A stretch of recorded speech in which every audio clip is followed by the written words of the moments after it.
வணக்கம் அன்பு நண்பர்களே, என் உயிரினும் மேலான அன்பு நண்பர்களே.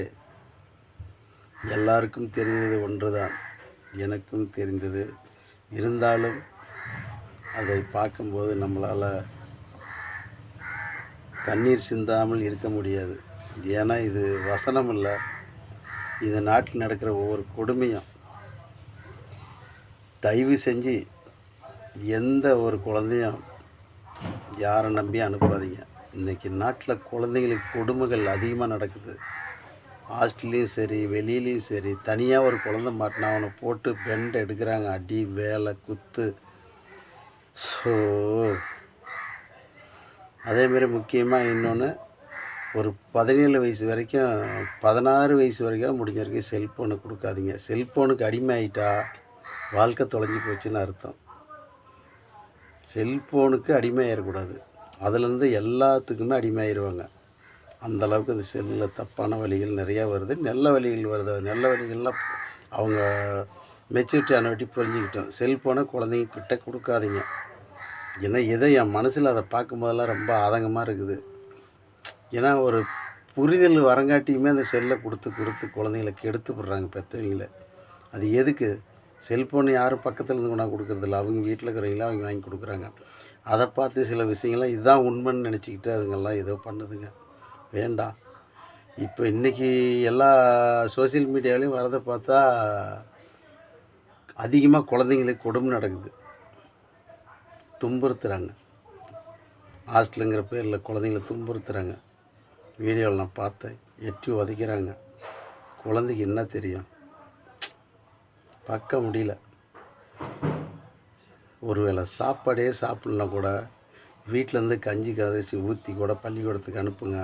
ஹாஸ்டலில் விடாதீங்க. எந்த நாயும் சரியில்லை, உதைக்கிறானுங்க குழந்தைங்க காலில். அது என்னப்பா தப்பு பண்ணோம்? இந்த விவரம் தெரிஞ்சவனுக்கு தப்பு பண்ணுறத விட அந்த குழந்தைங்க பெருசாக தப்பு பண்ணிடும். ஸோ இதெல்லாம் இவ்வளோ நாள் அந்த செல்லு வரங்காட்டி இன்னும் எவ்வளோ கொடுமைகள் நடந்துச்சோ அது நமக்கு தெரியாது. இந்த செல்லில் பார்க்குறதெல்லாம் அவ்வளோ கொடுமைகள், அது குழந்தைங்களுக்கு அதிகமாக நடக்குது. எந்தோ ஒரு ரூபத்தில் குழந்தை கொடுமை கொடுக்குறானுங்க. ஆனால் அவனுங்களும் ஒரு மனுஷன் தானே. ஏன் இப்போ நடந்துக்கிறானுங்க? மிருகம் போல் நடந்துக்கிறானுங்க. மிருகத்துக்கு தான் ஒரு அழி கம்மி, அது உடையது முட்டிடும். இவனுங்க அதை விட கொடுமையாக அடிக்கிறானுங்க குழந்தைய. அதுக்கு என்ன ஏன் தப்பு பண்ணிடும்? பசிக்கிட்டே ஏதாவது எடுத்து சாப்பிடும், அடித்தாலும் வாங்கிக்க. எடுத்து அடிக்கிறதா குழந்தைங்க? குழந்தைங்களை மட்டும் துன்புறுத்தாதீங்க, நீங்கள் நல்லாவே சாக மாட்டீங்க. தயஞ்சு சொல்கிறேன். துன்புறுத்துறவனுக்கு ஒரு முக்கியமான ஒரு பதிவு, குழந்தைய நீங்கள் அடித்து துன்புறுத்திக்கிட்டே இருந்தீங்கன்னா சில கொடுமைகள்லாம் உங்களுக்கு ரொம்ப கஷ்டத்தை கொண்டாந்து உங்களை சேர்த்து உங்களை உயிர் போகிறங்காட்டி நீங்கள் அதெல்லாம் ஏன்டா செஞ்சோம்னு அதை கையெடுத்து கும்பிட்டு சாகிற அளவுக்கு பண்ணிவிடும். இந்த மாதிரி பண்ணிங்கன்னா எவ்வளோ கஷ்டங்கள் இருந்தாலும் குழந்தைங்க என்ன ஏன் பண்ணோம்? குழந்தைங்க தானே, அதை குழந்தையாக பாருங்கள்.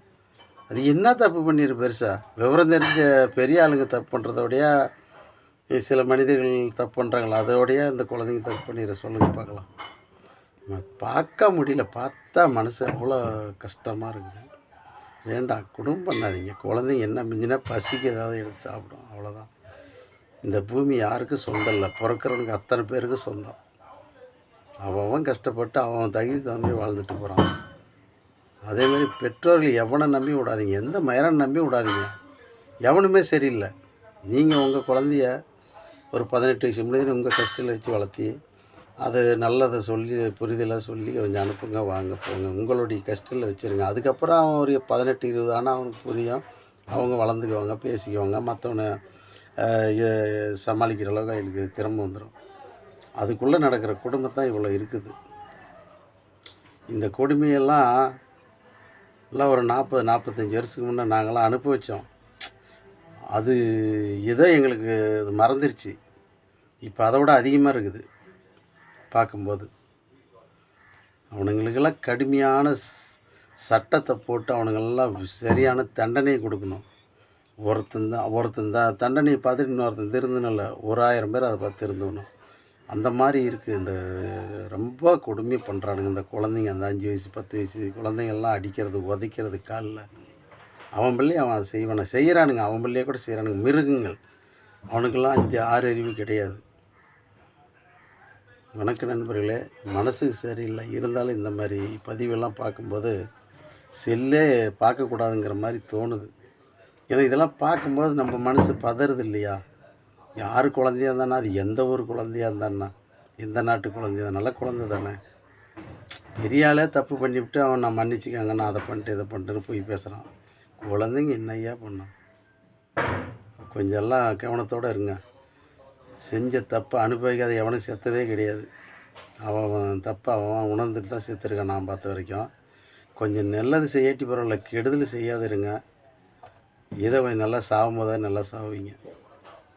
இந்த தப்பு பண்ணாதீங்க. என்னத்தை வாங்கிட்டு போகிறான்? அவன் கஷ்டப்படுங்க, அவன் வாழுங்க, அவன் என்னமோ பண்ணு, நல்லா வாழுங்க. ஏன் இன்னும் இல்லை இந்த நாட்டில் எல்லாமே இருக்குது. எவனை நம்பி வாழணுங்கிற அவசியம் கிடையாது. கடவுள் நம்ம கை கால் நல்லா படித்தாலே அதுவே சொத்து தான். அதை வச்சு நீ எதை வேணாலும் சம்பாதிக்கலாம். இப்படியெல்லாம் யோசிங்க. என்ன எப்படியாமட்ட ஒரு கஷ்டத்தை நீக்கலாம். கஷ்டம் இல்லாத மனுஷனே இந்த உலகத்தில் எவனும் கிடையாது. ஏதோ ஒரு கஷ்டத்தை தான் வாழ்ந்தாகணும் சாவலனையும். அதுக்காக தப்பு பண்ணலாமா? சொல்லுங்கள் பார்க்கலாம். வேண்டாம். குழந்தைங்கள துன்புறுத்தாதீங்க. அதேமாரி அடுத்தவனை நம்பி அனுப்பாதீங்க பெற்றோர்களுக்கு. நன்றி, வணக்கம்.